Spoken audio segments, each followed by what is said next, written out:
An 8-year-old girl stood trembling at the edge of the bus stop.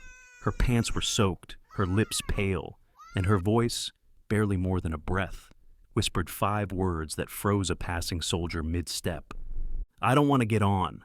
That soldier? His name was Jack Turner, former Marine. Lost his son. And ever since he'd trusted only 2 things: silence and his dog.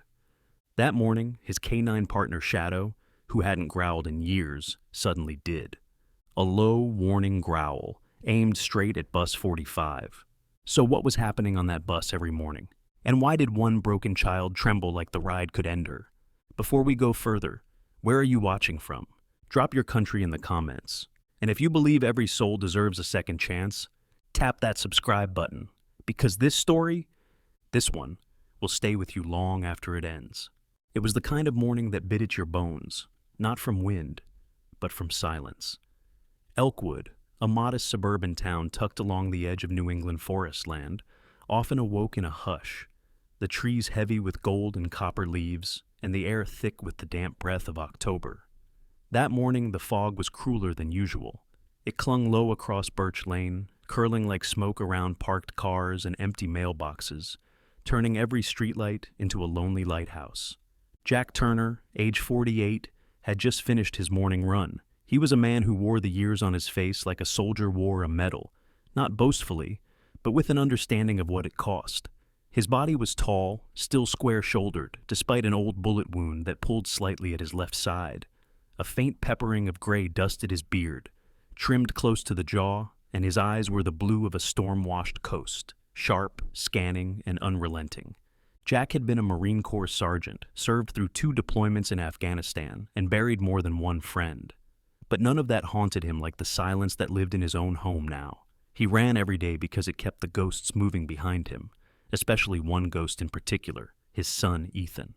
Beside Jack trotted Shadow, a 10-year-old German shepherd with a coat like soot and eyes that missed nothing. Shadow wasn't just a pet.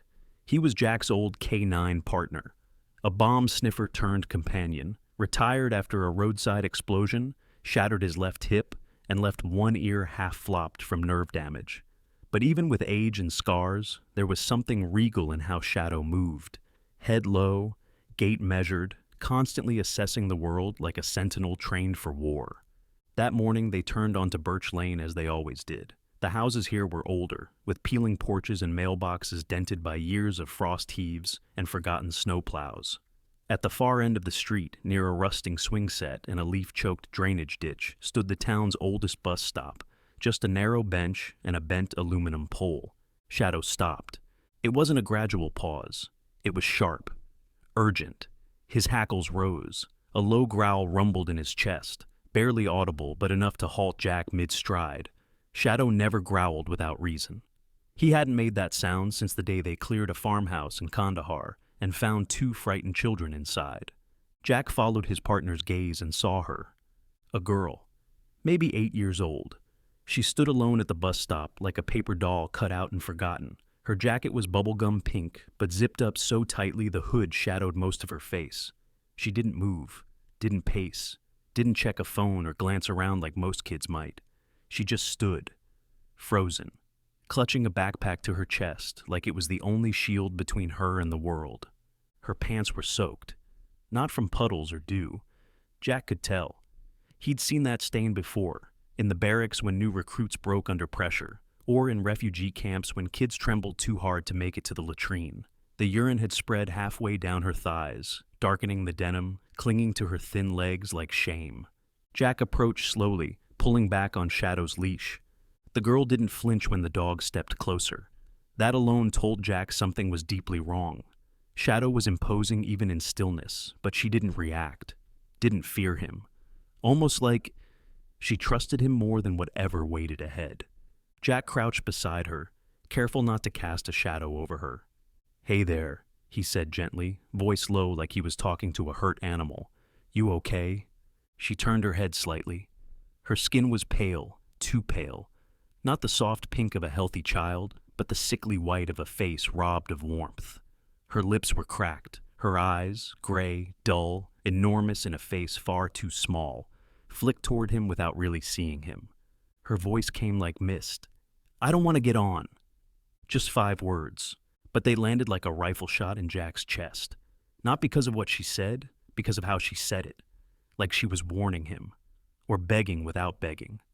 Shadow stepped forward then, placing his body between the girl and the curb. Jack looked up, just as a low-engine hum broke through the fog. Bus 45.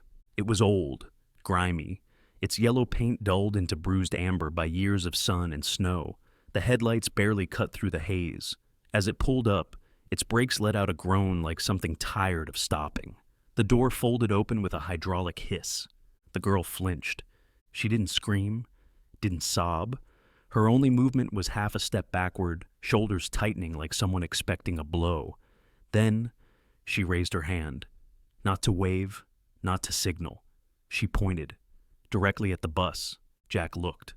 There was a driver, middle-aged, pale, expressionless behind mirrored glasses, and further back, a boy.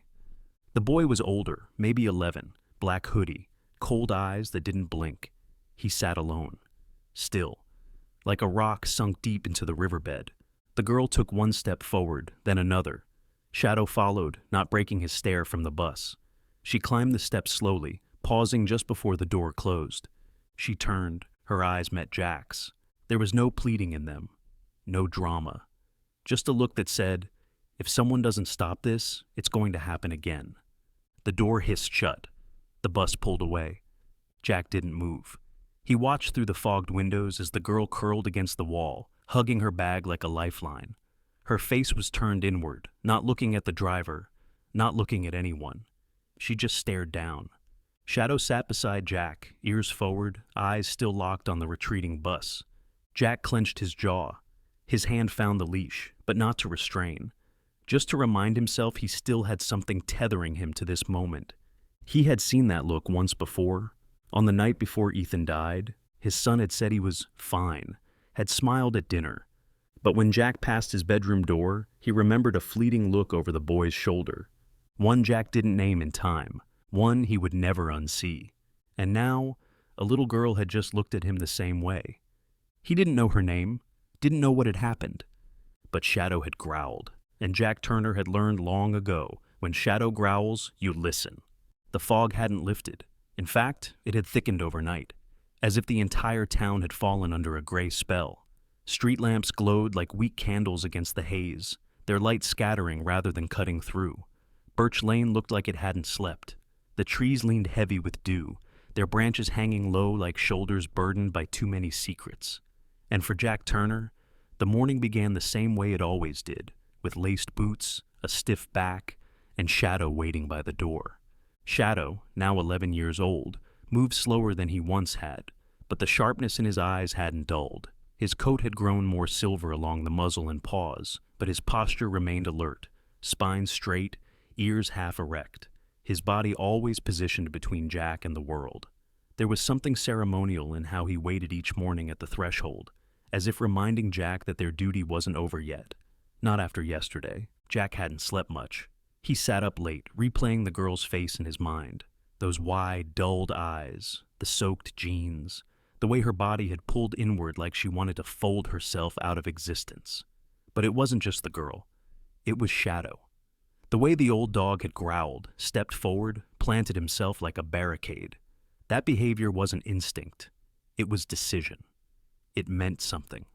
So that morning, Jack returned to the same corner, not for his run, but to observe. Shadow walked beside him, leash held loose in Jack's hand. They arrived 10 minutes before the scheduled stop. The street was still, not a single engine sound. A few porch lights flickered in the distance, and somewhere a trash can lid rattled in the wind. Shadow sat at attention near the telephone pole, eyes fixed on the horizon. Then, footsteps. Ellie Dawson appeared again, as small and still as the morning before. She wore the same pink coat, zipped up so tightly it creased around her chin. Her backpack, faded lavender with a missing zipper pull, was clutched tightly against her chest. Her pants today were dry, but her eyes were not. They looked raw, tired, the kind of fatigue that didn't come from lack of sleep, but from trying too hard to be invisible. She didn't notice Jack or Shadow at first. She took her usual place at the stop, 5 steps from the curb, shoulders slumped, feet slightly pigeon-toed. Shadow's ears twitched. He leaned forward, nose low, tail stiff.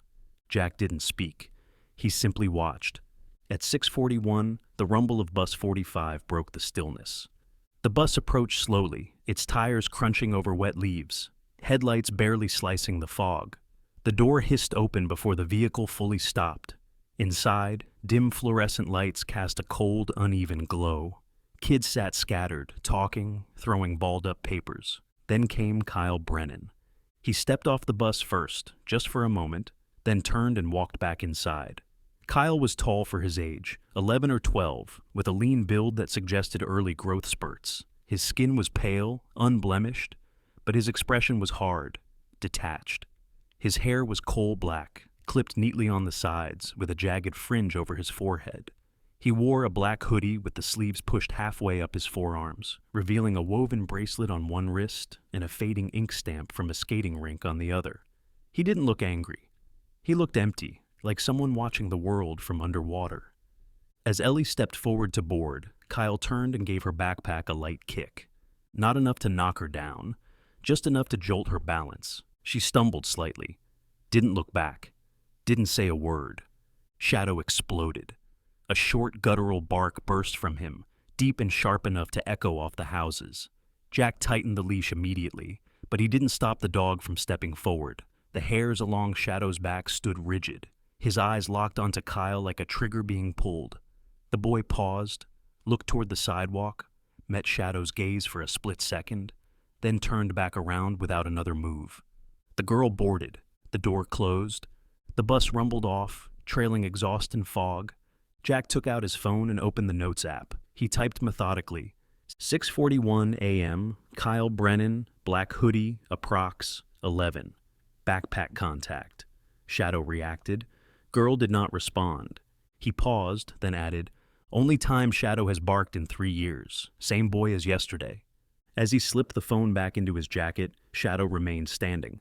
He hadn't taken his eyes off the spot where the bus had disappeared. Jack knelt beside him and placed a firm hand on his side. The dog was vibrating, not out of fear, but readiness. Jack knew the look. He'd seen it during raids in Helmand Province, when Shadow would freeze just before the door blew open. It meant danger, often buried, sometimes breathing.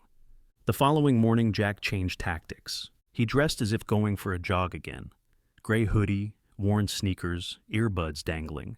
But instead of running past the stop, he lingered behind a cluster of trash bins across the street. Shadow stayed beside him, crouched low, hidden behind a privacy fence. They had arrived earlier this time, before even Ellie. At 6:35, she appeared again. Same pink coat, different pants. This time, she carried a lunchbox, a dented blue tin with a cartoon astronaut on it. Jack noted the detail. The lunchbox looked older, probably secondhand. A hand-me-down, maybe. At 6:40, the bus appeared. Kyle, as if choreographed, approached again, and again the backpack contact. A different angle this time. He nudged it with his knee, not his foot. Again, Ellie did not flinch. Shadow didn't bark this time, but a low growl rolled from his chest. His ears pinned back. His body leaned forward, only held still by the leash. This wasn't random. It wasn't just a rough morning. This was ritual. Jack's thoughts drifted to his son. Ethan had once said, "They only mess with me when no one's looking, Dad." Jack hadn't listened the way he should have. He told him to be tougher. The guilt still woke him up some nights, but Shadow was looking now, and Jack wasn't turning away. That night, Jack sat at his kitchen table, pen and paper in hand.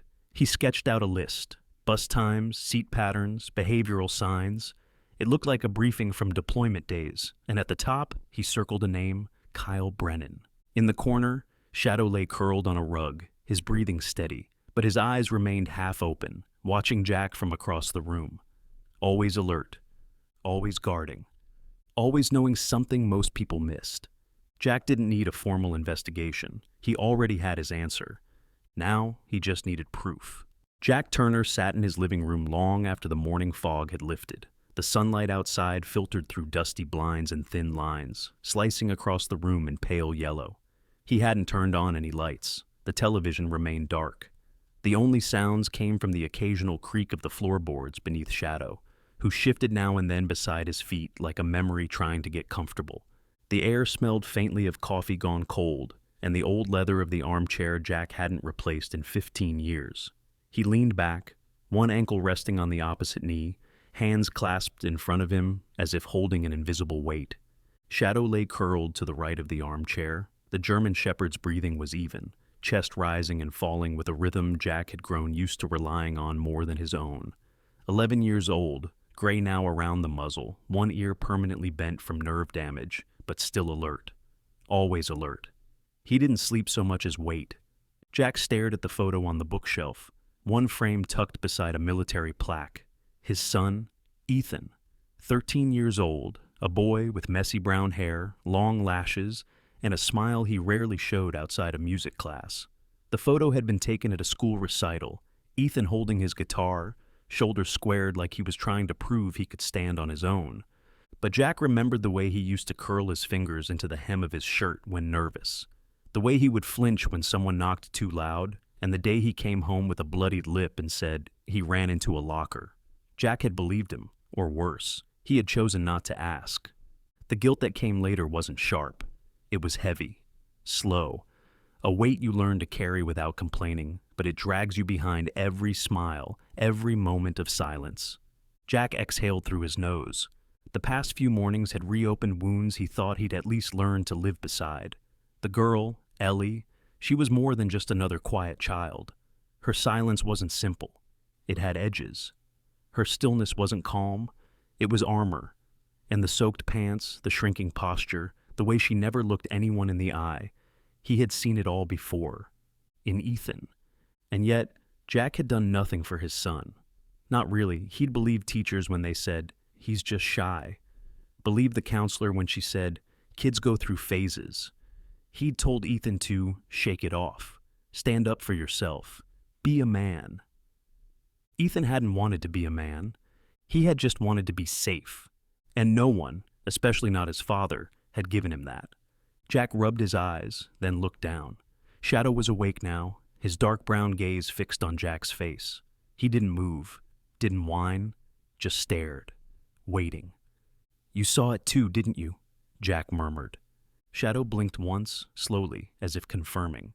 Jack leaned forward, elbows on knees, heart thudding. He wasn't a man who believed in signs, but Shadow's reaction to Ellie hadn't been a coincidence. Dogs like him didn't bark without reason, and Jack, after all these years, had finally learned to trust when the dog knew first. He rose and walked into the kitchen, boots thudding against the tile. The counter held a half-eaten protein bar, a cup of black coffee long since cold, and his laptop. He opened it, wiping the screen with his sleeve before powering it on. The familiar whir of the fan was oddly comforting. Jack sat down at the table, cracked his knuckles, and opened a browser tab. Elkwood Elementary School. The website was bright, cluttered with school events and smiling children. "Book fair this Friday." "Spirit Week coming soon." Jack clicked through until he reached the staff directory. There she was, Brooke Ainsley, grade 2. The name sounded familiar, likely Ellie's teacher. Her profile picture showed a woman in her early 30s with wavy red hair pulled into a ponytail, wearing a floral blouse and a thin silver necklace. She had soft features, a gentle smile, and eyes that seemed tired despite the effort to look bright. She looked like the kind of teacher who stayed late grading papers, who bought snacks out of her own paycheck. Jack opened his email client. He paused for a moment, watching the cursor blink in the blank subject line. It had been years since he'd written anything that wasn't perfunctory. Most of his communication these days was bills, receipts, or reminders from the VA clinic. But now he typed, "Subject, regarding my niece, Ellie Dawson. Dear Miss Ainsley, my name is Jack Turner. I've recently become the temporary guardian for my niece, Ellie Dawson, while her mother manages some personal challenges. I've noticed a few troubling signs that suggest Ellie may be experiencing something difficult either at school or during transportation. I don't mean to jump to conclusions, but I'd appreciate an opportunity to speak with you, either in person or by phone. I understand that you're busy, but I believe something may be happening that Ellie is too afraid to talk about. Thank you for your time. Sincerely, Jack Turner." He stared at the message for a long while before hitting send. As the email flew off into cyberspace, Jack leaned back in his chair. Shadow had wandered into the kitchen now, his nails clicking softly against the tile. He sat by the door, gaze still fixed on Jack, as if asking, "What now?" Jack didn't answer. He simply whispered, "We're not failing another kid, not this time." The sky over Elkwood hung heavy with gray, the kind of clouded twilight that came early in October and lingered long past dinner time. Wind brushed through the neighborhood with the gentle insistence of autumn, rattling dry leaves across driveways and nudging wind chimes into sad, metallic melodies. Rachel Dawson stood on the creaky porch of her small rental house, the hem of her scrubs stained from a double shift and her breath hanging in the air like smoke. She had just come home from Mercy General Hospital, where she worked as a trauma nurse, 12-hour shifts, barely a moment to eat, and a pager that never slept. Rachel was 37, but often felt much older. Her wiry frame seemed to bend under invisible weight, her posture permanently tilted forward, as if bracing against some unseen gust. She had long, chestnut hair tied into a tight bun, and her olive-toned skin was worn thin by stress and exhaustion. Her green eyes, once vibrant, now carried a dullness that matched the walls of the ICU. Tonight, she'd made it home before dark for the first time in weeks. The house was quiet. She stepped inside, set her keys in the dish by the door, and called softly, "Ellie?" No answer. She moved past the living room where cartoons buzzed faintly on mute, the couch untouched. Into the hallway, her footsteps soft against the wood. Then she found her. Ellie was crouched beside the front window, her knees pulled tightly to her chest. Her pink pajama pants were too short now, revealing thin ankles and socked feet curled beneath her.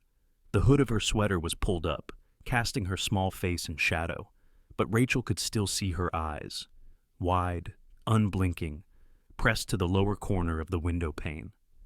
Rachel followed her daughter's gaze. Outside, across their tiny patch of lawn, and beyond the low chain-link fence, Jack's house sat with its porch light glowing dimly. At the edge of that porch, just beneath a pool of golden light, lay the dog, Shadow.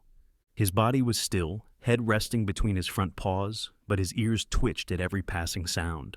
Even asleep, he looked ready. Rachel spoke gently. "You okay, honey?" Ellie didn't turn her head. Her voice was barely audible. "I want to touch that dog." Rachel froze. She hadn't heard her daughter ask for anything in weeks. Not for toys or snacks or even help zipping her coat. And this wasn't a whim. There was something in the way she said it. A wish rooted deep in the kind of silence Ellie had wrapped herself in like armor. "You want to pet the dog?" Rachel asked, crouching beside her. Ellie nodded once. Rachel reached out and tucked a loose strand of hair behind her daughter's ear.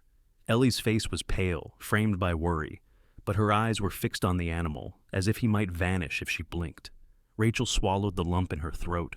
For weeks, her little girl had been retreating inch by inch into herself. The accidents had started first, small at first, then more frequent. Then came the night terrors, the muttering, the way she shrank back at the sound of the school bus's brakes outside. Rachel had called the pediatrician. He'd prescribed melatonin, said children sometimes regressed under stress.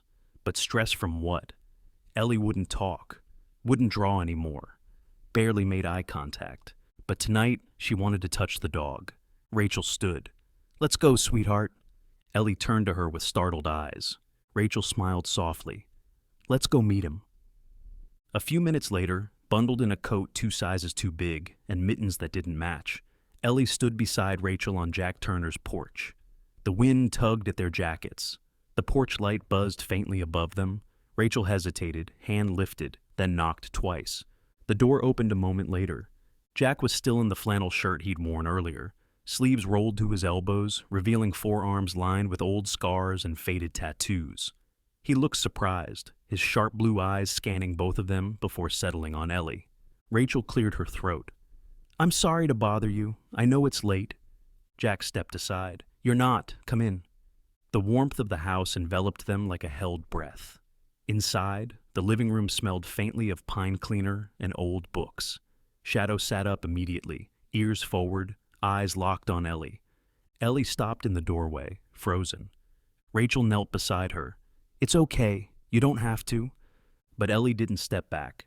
She moved forward, slow, deliberate, each small booted foot pressing down on the floor like she was testing ice. Shadow didn't move. He simply waited, gaze steady, but calm. His tail gave a single slow sweep across the rug. When Ellie reached him, she crouched, not quite touching, and whispered, "Hi." Then she extended one mitten-covered hand.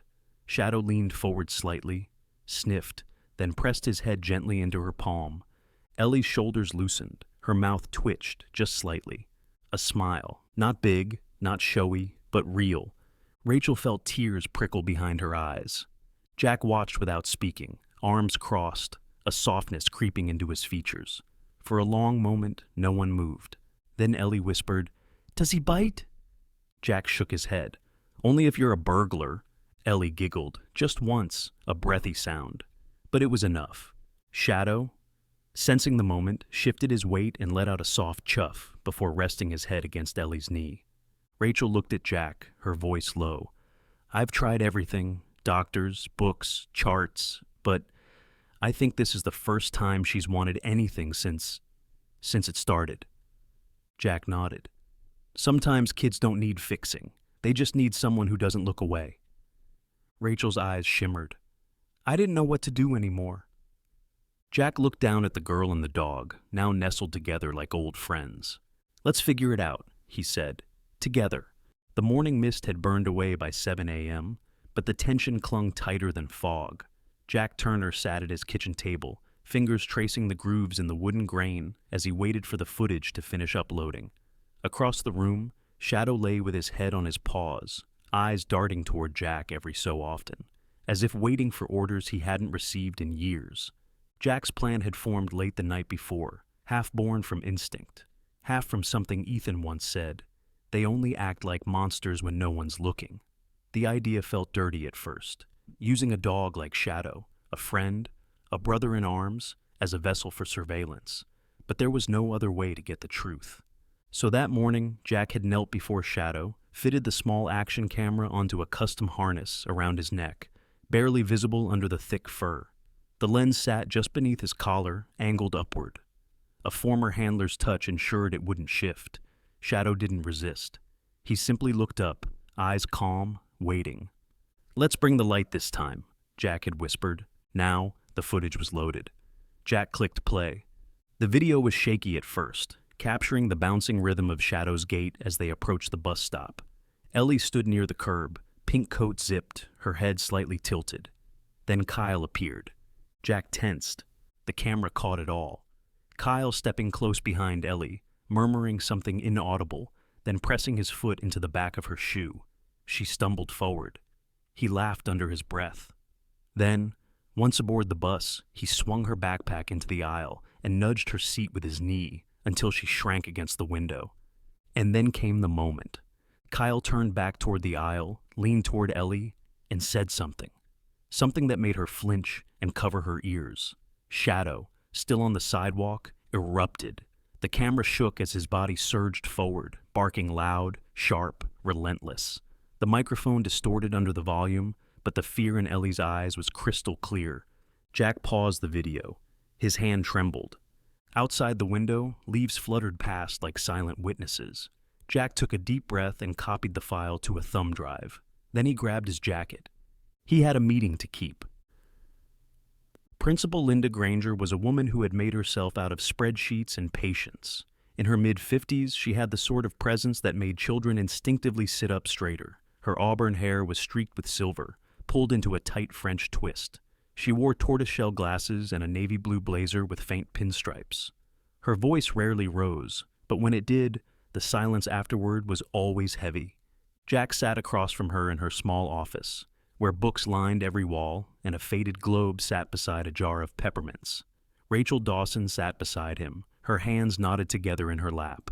Her face was pale, eyes glassy, but set with quiet fire. Ellie sat beside her mother, clutching Shadow's leash in both hands, like it was the last lifeline she had. Linda leaned forward, folding her hands. "Thank you both for coming." Miss Ainsley expressed concern as well, but I'll admit, I was surprised to receive the video. It's not often a former Marine walks in with this kind of evidence. Jack slid the USB across the table. "You'll want to see it for yourself." Linda inserted the drive and clicked play. The room filled with sound. Soft footsteps, muffled voices, then the sharp jolt of Kyle's foot hitting Ellie's heel. Rachel flinched. Jack didn't blink. Ellie curled in on herself. The moment Shadow barked, Linda's eyes widened. That's serious aggression. Not from the dog, Jack said. From the boy. Linda adjusted her glasses, watching the footage again. Then she leaned back, lips pursed. Rachel finally spoke. My daughter wets herself every morning before school. She talks in her sleep. She won't speak to me. And it took a dog, that dog, for her to say anything. Linda looked at Ellie, her voice softer now. Sweetheart, did you want to tell us anything? Ellie hesitated, her small fingers twisted in Shadow's fur. The dog didn't move. His steady breathing seemed to anchor her. Then she whispered, If I tell, Mommy dies. Rachel's mouth opened, but no words came. Her breath caught in her throat like it hit a wall. Linda leaned forward again. What do you mean, Ellie? Ellie didn't meet anyone's gaze. Kyle said, if I told anyone, the same thing that happened to Daddy would happen to Mommy. That bad people know where we live, that they can make it happen again. Jack's jaw clenched. Rachel's face crumpled. He told her that? Linda asked. Ellie nodded once. Rachel pulled Ellie close, tears breaking now. No one's going to hurt me, baby. I promise. Jack's voice was steady, low, forged in battlefield command. This isn't just bullying anymore. That's a threat. Linda stood slowly, walking to the door. You'll excuse me while I call the district counselor and our liaison officer. When she returned 15 minutes later, her expression had shifted. More official, more resolved. Mr. Turner, Miss Dawson, she said, thank you for bringing this to us. We'll be suspending Kyle Brennan immediately pending investigation, and we will ensure that Ellie is supervised closely from now on. I'm also requesting an emergency psychological evaluation for her safety and peace of mind. Rachel stood, still holding Ellie, whose eyes were beginning to close against her shoulder. Jack gave a single nod. As they stepped into the hallway, Linda called after them, her tone almost unsure. Shadow, he's trained, isn't he? Jack glanced back. More than trained, he saves people before they know they need saving. Linda looked at the dog, old, gray, calm, and for once in her career, said nothing more. That night, Jack sat on the porch with a cup of black coffee cooling in his hand. Rachel and Ellie had gone home. Ellie had asked, quietly, if she could visit Shadow tomorrow. Jack had said yes. Beside him, Shadow lay curled in a pool of yellow porch light. The night air was brisk, but not bitter. You did good, Jack said softly. Shadow didn't respond. He didn't need to. The conference room at Elkwood Elementary was too small for the weight it carried that morning. Fluorescent lights buzzed overhead with a sickly hum, casting an institutional pallor across the laminated table and stiff-backed chairs. Through a narrow window, October sun filtered in weakly, offering light but no warmth. The room smelled faintly of dry erase markers and the metallic bite of tension. Jack Turner sat beside Rachel and Ellie at the far end of the table. He wore a plain charcoal button-down, sleeves rolled to the forearm, exposing weathered skin and the faded Marine Corps tattoo on his right wrist. His jaw was tense, eyes sharp under a furrowed brow, but his voice, when he spoke, remained low, measured, military. Beside Ellie, Shadow lay still. The aging German shepherd was allowed in the room under the guise of emotional support, an exception quickly granted when Ellie had clutched his leash at the threshold and refused to enter without him. He wore no vest, but his presence radiated command. His thick coat was brushed and trimmed, his collar tight, and his posture relaxed, but alert, always alert. At the other end of the table sat Patricia Brennan, Kyle's mother.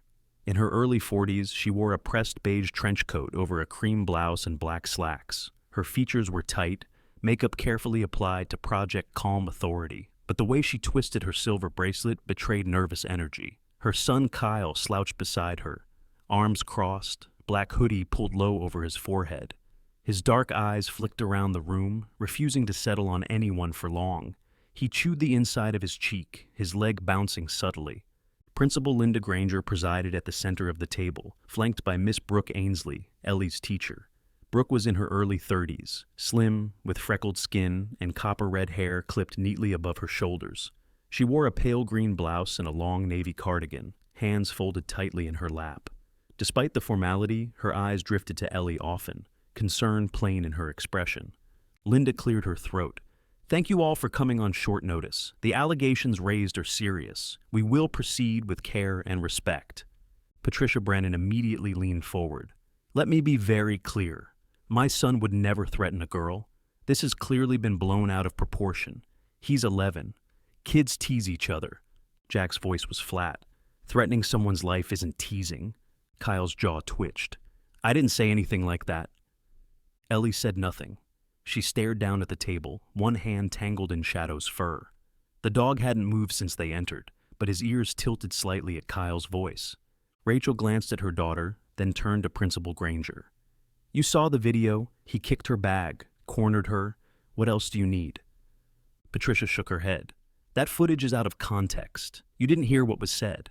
And honestly, what kind of man straps a camera to a dog and spies on children? Jack didn't flinch. The kind who's lost a child to silence. That silenced the room. For a moment, the only sound was the faint hum of the heater. Then Linda continued, We've begun a formal investigation, but we also received new information this morning from another student.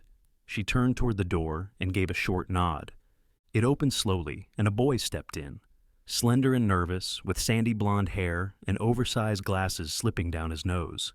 His name was Benji Kramer.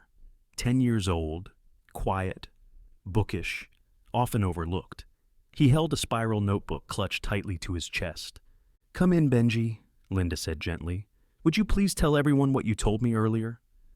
Benji stepped forward, clearing his throat. I sit behind Kyle on the bus. I didn't mean to overhear, but I wrote down some stuff. He opened the notebook with shaking hands, flipped past doodles and class notes, and landed on a page. The handwriting was large and uneven. Benji read aloud, voice quivering but steady. Kyle told Ellie, You open your mouth again and your mom disappears just like your dad did. Rachel gasped. Ellie's hand clenched in Shadow's fur. Patricia stiffened. Benji, that's hearsay. You misunderstood. I didn't, Benji said firmly, surprising even himself. Jack leaned forward. Let the boy speak. Benji held out the notebook to Linda. She took it and scanned the page. Her brow tightened. Shadow stirred. No one noticed at first. But then he stood. It was slow, deliberate, the kind of movement that preceded action. His legs straightened, body rising with the silent grace of a soldier returning to post. His tail was low, steady. His ears pinned forward. Then he began to walk. 1 step, 2. Every eye turned to him. Shadow padded across the room, each step echoing faintly on the tile floor. His gaze locked on Kyle. Kyle sat frozen. Shadow stopped just a foot away, raised his head slightly, and let out a low, rumbling growl.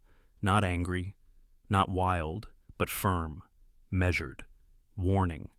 Kyle's expression changed. The cockiness vanished. His lips parted slightly, face draining of color. His hands unclenched, retreating into the folds of his hoodie. He leaned away from the dog instinctively. Shadow held position. Jack watched, arms crossed. He only growls when he smells something wrong. Linda finally stood. I think we've heard enough for today. Patricia looked around helplessly. Kyle, say something. Tell them. But Kyle stayed silent. Shadow turned and returned to Ellie's side, lying down once more. He rested his head gently on her feet. Ellie smiled, faint but visible. Linda spoke again. Given the evidence, Kyle will remain suspended pending further disciplinary review and psychological evaluation. Miss Dawson, Mr. Turner, thank you for your courage. Jack gave a curt nod. Rachel reached down and took Ellie's hand. As they left the room, Benji caught Jack's sleeve. Thanks for listening, the boy mumbled. Most grown-ups don't. Jack looked down at him and said simply, Thanks for speaking up. That takes guts. Benji blushed. Outside, the air was cold, but Ellie walked taller. Shadow moved beside her, ears forward, tail swaying gently. No longer a shield, now a partner. They weren't done yet, but the silence had finally broken. It began quietly, no grand announcement, no policy memo, just a gentle knock on the classroom door and the soft padding of paws on linoleum tile. Shadow entered first, his thick coat brushed to a soft sheen, his harness snug but unadorned. No labels, no patches. Just a blue bandana tied loosely at his neck, the only concession to his temporary title, therapy dog. Behind him walked Jack Turner, his shoulders straight as always, but his gait a touch more relaxed now. He wore a dark forest green flannel, sleeves rolled at the forearms, tan trousers, and worn boots that carried the creaks of old trails. His beard had grown out slightly over the past week, streaks of silver cutting through the brown, lending him the air of a woodsman more than a marine. Still, the precision with which he observed the room gave away his training, eyes scanning, shoulders squared, reading every corner like a battlefield. Miss Brooke Ainsley greeted them at the door with a smile that was warmer than her usual guarded professionalism. Today she wore a soft yellow cardigan, and her red hair had been clipped back with tortoiseshell pins. There was something lighter about her posture, as though the weight of suspicion had finally been lifted. "Welcome back, Shadow," she whispered, scratching the dog gently behind the ear. Shadow responded with a small tail wag and an almost human sigh of recognition. The room was filled with third and fourth graders arranged in a loose semicircle on the reading carpet. Storybooks lined the shelves behind them, and the scent of dry markers and cinnamon hand sanitizer filled the air. Most of the children had heard the stories by now, about the dog that had sniffed out the truth, the veteran who came to protect a little girl, the bully finally being seen for who he was. But what happened next wasn't about legends, it was about silence breaking. It started with a boy named Caleb, small for his age, with tight dark curls and a habit of chewing on his sleeves. He raised his hand timidly as Shadow lay down near the circle, his tail curled around his side like a sleeping question mark. "Can I tell the dog something?" Caleb asked. Jack didn't speak. He simply nodded once. Caleb scooted forward on his knees and leaned in close to Shadow, whose eyes opened slightly as the boy whispered into his ear. Whatever was said remained between them, but when Caleb turned around, he looked different, lighter, less bent. Then came a girl named Jasmine, then twins from the back row. One by one, they approached Shadow like he was a confessional, a guardian, a friend. Some spoke aloud, others whispered. Some simply knelt and buried their fingers in the soft fur behind his ears. No adult prompted them. No counselor demanded they open up. Shadow just was, and that was enough. By the third day of these quiet visits, the school counselor, Ms. Meredith Powell, a tall woman in her 40s with a willowy build, salt and pepper braids, and a silk scarf that changed colors daily, had officially petitioned the school board to make Shadow a part-time emotional support presence. No paperwork had ever been approved faster. Ellie hadn't returned to school yet. Jack knew not to push. He spent his evenings walking Shadow past her house, sometimes letting the dog linger at the edge of the Dawson lawn while Ellie watched through the living room window. She no longer hid. She no longer cried. She simply waited. And when the time came, she opened the door herself. "I want to go with you," she said one morning, already wearing her coat, "to school." Rachel, standing behind her with a thermos of coffee and dark circles under her eyes, mouthed "thank you" to Jack across the hallway.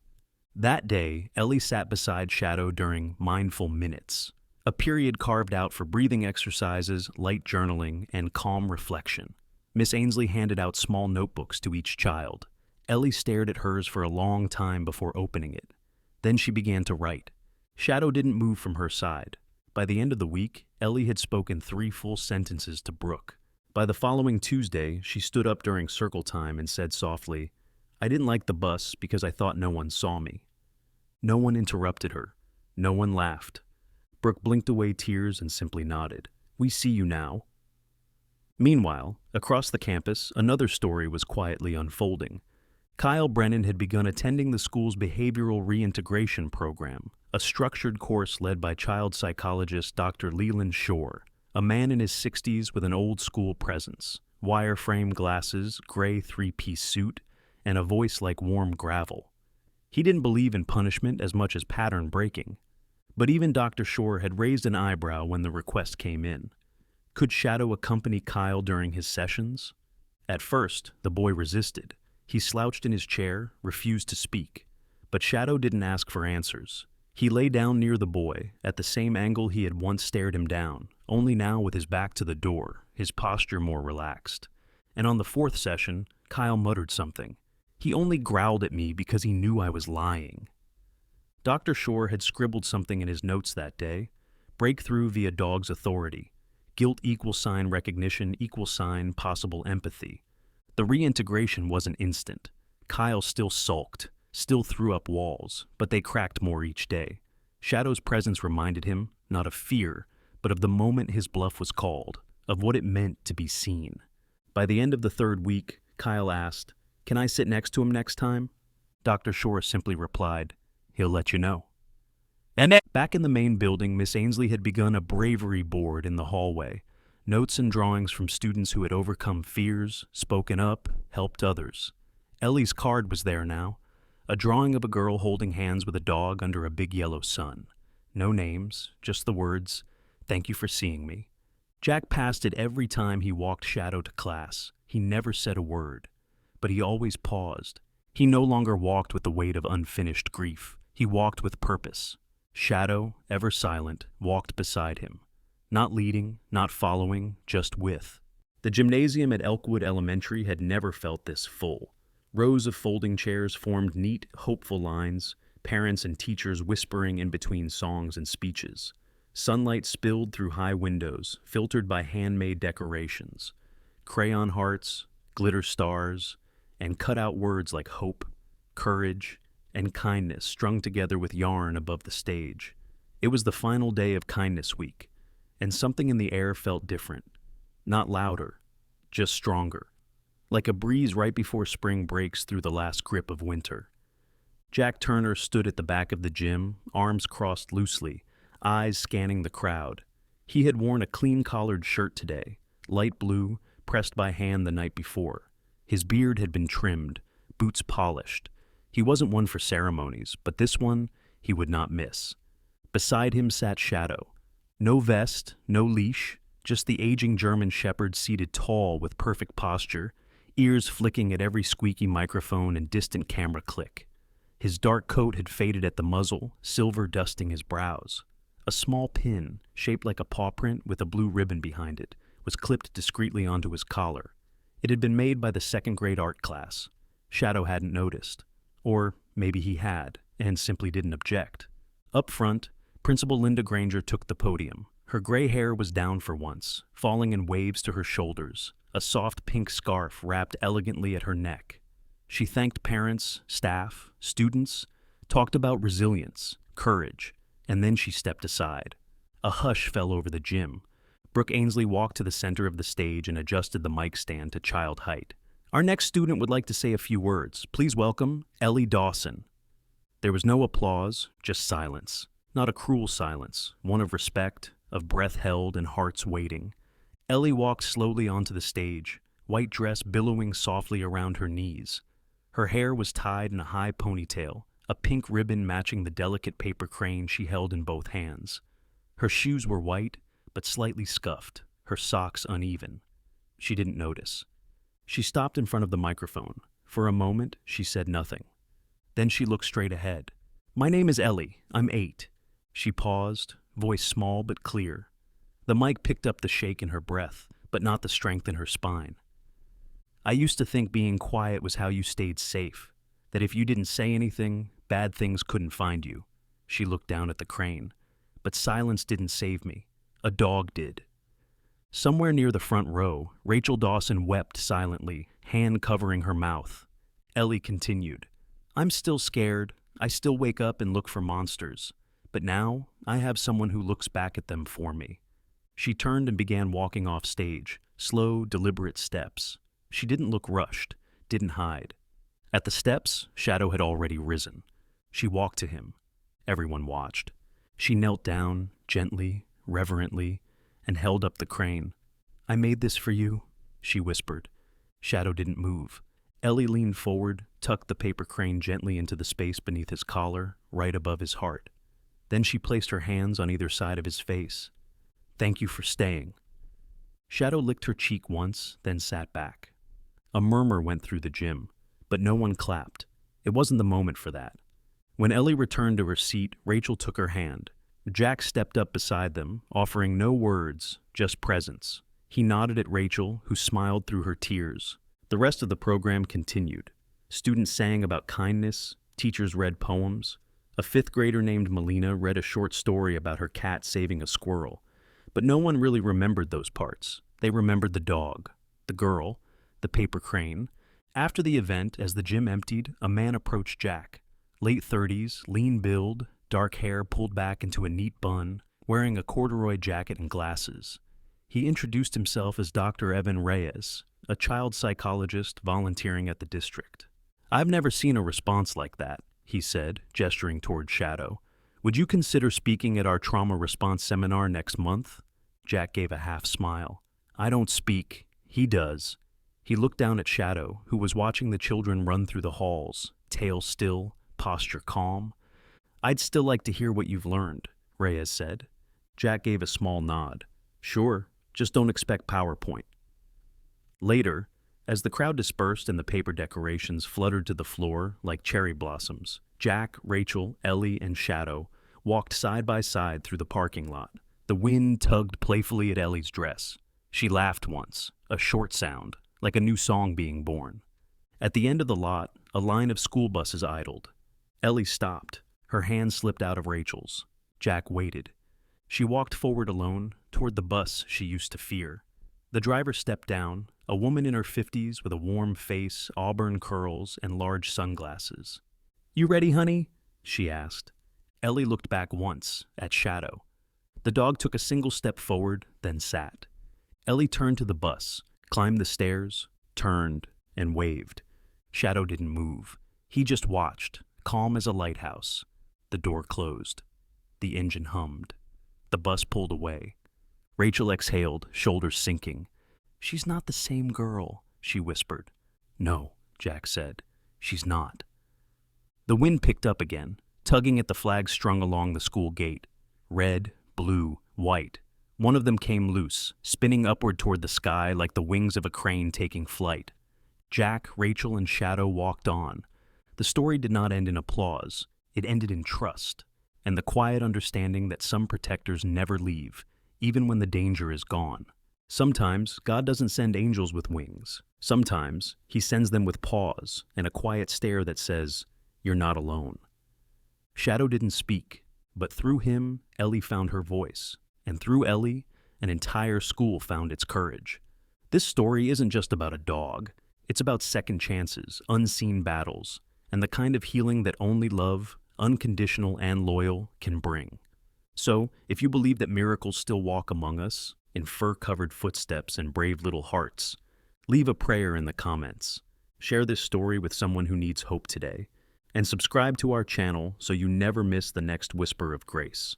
May God bless every child who is afraid to speak, and every soul who stays by their side until they do.